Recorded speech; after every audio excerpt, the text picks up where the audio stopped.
राधे राधे। सभी भक्तों को सादर प्रणाम। आप सभी भक्तों का दिन मंगलमय हो। महादेव की कृपा आप सभी के जीवन पर सदा बनी रहे। भक्तों, आज आप श्रवण करेंगे श्रावण मास महात्म के तीसरे अध्याय की कथा। भक्तों, आपने कल के अध्याय में श्रावण मास में विहित कार्यों का वर्णन की कथा का रसपान किया। आज के तीसरे अध्याय की कथा में श्रावण माह में की जाने वाली भगवान शिव की लक्ष्य पूजा का वर्णन की कथा का रसपान करेंगे। भक्तों, चलिए वीडियो शुरू करते हैं। सनत कुमार बोले, हे भगवान, आपने श्रावण मासों का संक्षिप्त वर्णन किया है। हे स्वामिन, इससे हमारी तृप्ति नहीं हो रही, अतः आप कृपा कर विस्तार से वर्णन करें, जिसे सुनकर हे सुरेश्वर मैं कृतकृत्य हो जाऊंगा। ईश्वर बोले, हे योगीश, जो बुद्धिमान नक्त व्रत के द्वारा श्रावण मास को व्यतीत करता है, वह 12 महीनों में नक्त व्रत करने का फल भागीदार होता है। नक्त व्रत में दिन की समाप्ति के पूर्व सन्यासियों के लिए एवं रात्रि में गृहस्थों के लिए भोजन का विधान है। उसमें सूर्यास्त के बाद की 3 घड़ियों को छोड़कर नक्त भोजन का समय होता है। सूर्य के अस्त होने के पश्चात 3 घड़ी संध्या का काल होता है।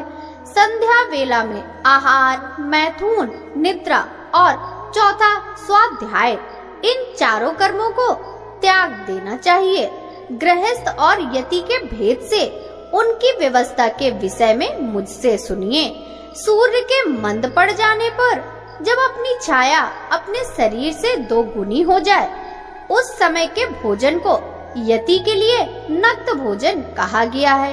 रात्रि भोजन उनके लिए नक्त भोजन नहीं होता है। तारों के दृष्टिगत होने पर विद्वानों ने गृहस्थ के लिए नक्त कहा है। यति के लिए दिन के 8वें भाग के शेष रहने पर भोजन का विधान है। उसके लिए रात्रि में भोजन का निषेध किया गया है। गृहस्थ को चाहिए कि वह विधि पूर्वक रात्रि में नक्त भोजन करे और यति, विधवा तथा विधुर व्यक्ति सूर्य के रहते नक्त व्रत करे। विधुर व्यक्ति यदि पुत्रवान हो तब उसे भी रात्रि में ही नक्त व्रत करना चाहिए। अनाश्रमी हो अथवा आश्रमी हो अथवा पत्नी रहित हो अथवा पुत्रवान हो, उन्हें रात्रि में नक्त व्रत करना चाहिए।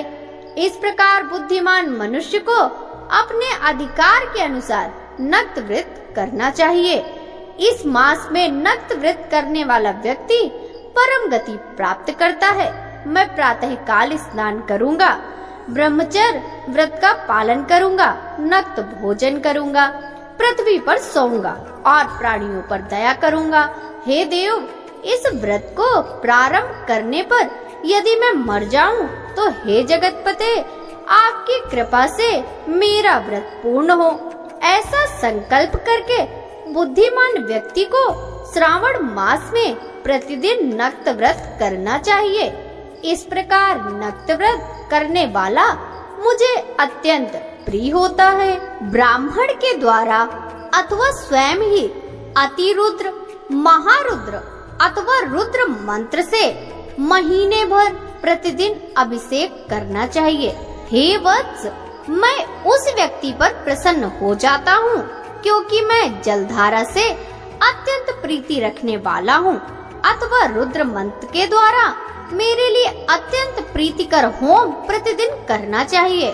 अपने लिए जो भी भोज्य पदार्थ अथवा सुखोपयोग भोग की वस्तु अति प्रिय हो, संकल्प करके उन्हें श्रेष्ठ ब्राह्मण को प्रदान करके स्वयं महीने भर उन पदार्थों को त्याग करना चाहिए।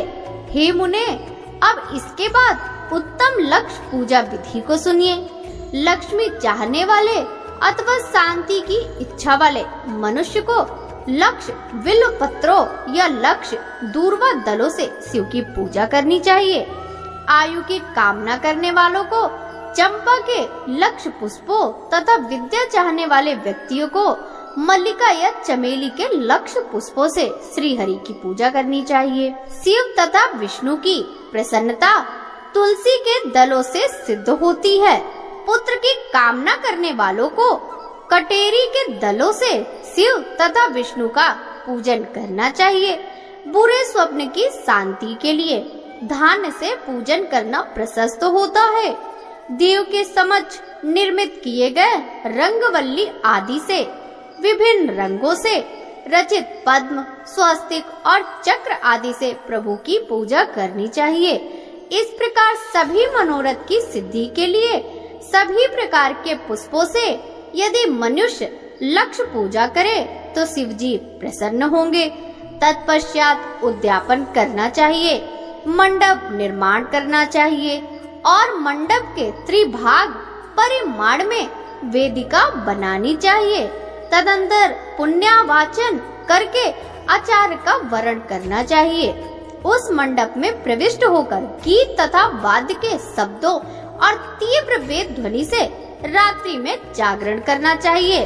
वेदिका के ऊपर उत्तम लिंग तोभद बनाना चाहिए और उसके बीच में चावलों से सुंदर कैलाश का निर्माण करना चाहिए।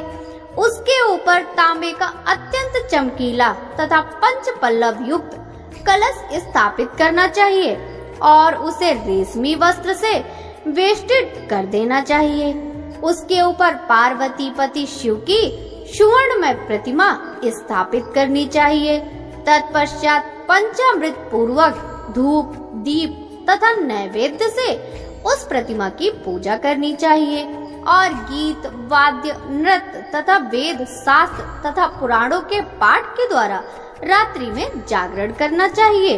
इसके बाद प्रातः काल भली भांति स्नान करके पवित्र हो जाना चाहिए और अपनी शाखा में निर्दिष्ट विधान के अनुसार वेदिका निर्माण करना चाहिए।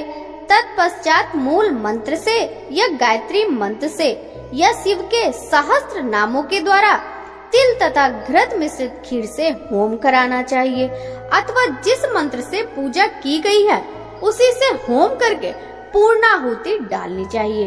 इसके बाद वस्त्र, अलंकार तथा भूषणों से भली भांति आचार्य का पूजन करना चाहिए।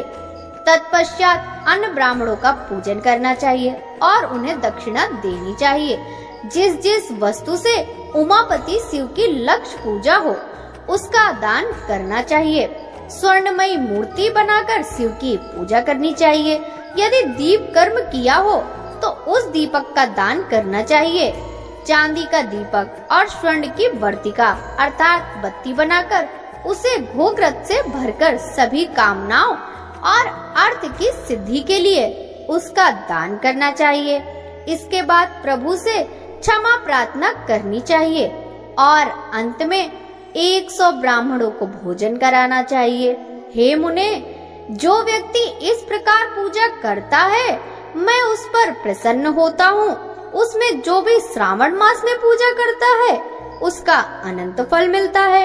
यदि अपने लिए अत्यंत प्रिय कोई वस्तु मुझे अर्पण करने के विचार से इस मास में कोई त्यागता है तो अब उसका फल सुनिए। इस लोक में तथा परलोक में उसकी प्राप्ति लाख गुना अधिक होती है। सकाम करने से अभिलिषित सिद्धि होती है और निष्काम करने से परम गति मिलती है। इस मास में रुद्राभिषेक करने वाला मनुष्य उसके पाठ की अक्षर संख्या से एक एक अक्षर के लिए करोड़ करोड़ वर्षों तक रुद्र लोक में प्रतिष्ठा प्राप्त करता है। पंचामृत का अभिषेक करने से मनुष्य अमरत्व प्राप्त करता है। इस मास में जो मनुष्य भूमि पर शयन करता है उसका फल भी मुझसे सुनिए।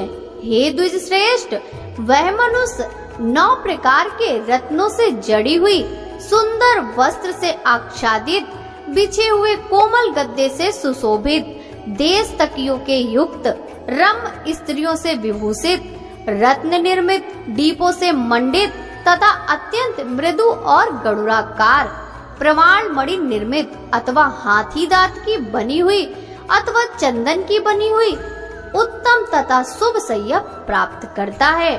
इस मास में ब्रह्मचर्य का पालन करने से वीर की दृढ़ पुष्टि होती है। ओज, बल, शरीर की दृढ़ता और जो भी धर्म के विषय में उपकारक होते हैं वह सब उसे प्राप्त हो जाता है। निष्काम ब्रह्मचर्य व्रती को साक्षात ब्रह्म प्राप्ति होती है और सकाम को स्वर्ग तथा सुंदर देवांगनाओं की प्राप्ति होती है। इस मास में दिन रात तथा केवल दिन में अथवा भोजन के समय मौन व्रत धारण करने वाला भी महान वक्ता हो जाता है। व्रत के अंत में घंटा और पुस्तक का दान करना चाहिए। मौन व्रत के महात्म से मनुष्य सभी शास्त्रों में कुशल तथा वेद वेदांग में पारंगत हो जाता है तथा बुद्धि में बृहस्पति के समान हो जाता है। मौन धारण करने वाले का किसी से कलह नहीं होता, अतः मौन व्रत अत्यंत उत्कृष्ट है। श्री स्कंद पुराण के अंतर्गत ईश्वर सनत कुमार संवाद में श्रावण मास महात्म्य, नक्त व्रत, लक्ष्य पूजा, भूमि शयन, मौन आदि व्रत कथन नामक तीसरा अध्याय पूर्ण हुआ। भक्तों, चौथे अध्याय की कथा हम कल श्रवण करेंगे। यदि आपको श्रावण मास महात्म्य की यह कथा अच्छी लगी हो तो वीडियो को लाइक कर ज्यादा से ज्यादा भक्तों के साथ शेयर कीजिए, जिससे भक्तों की भक्ति निरंतर बढ़ती रहे। सभी भक्तों को हरे कृष्णा, राधे राधे, हर हर महादेव।